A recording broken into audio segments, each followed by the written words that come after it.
when you get call-outs for an oven issue, what's the most common sort of cause for concern or issue that people are experiencing the most?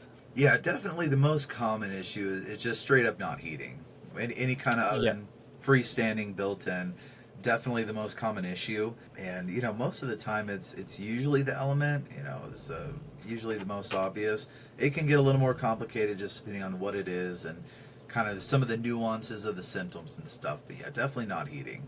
I actually, our oven actually broke the other day. Ah, Very, yeah, very timely. And it wasn't heating.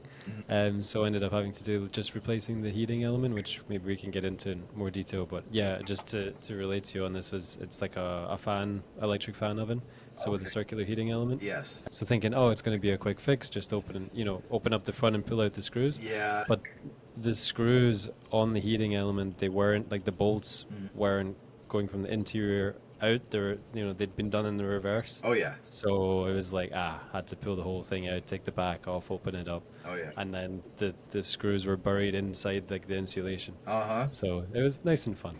Yeah, yeah, for the most part, a lot changing the heating element, whether it's a bake, a broil, or a convection element, is pretty simple usually. But yeah, there's definitely a lot of cases where you do have to get in through the back, and sometimes the hidden elements are even more difficult. So yeah, if you have an oven and the heating element goes out, hopefully it's one of the easy ones with two screws. You Hmm. could just pull out through the front. So Yeah, fingers crossed. And if not, essentially you are just looking at, you don't really, obviously it's always best to have a diagram, but I guess you don't always need to. Just sort of, where's the heat coming from? Can I access it? And then just getting in there and trying to pull it out.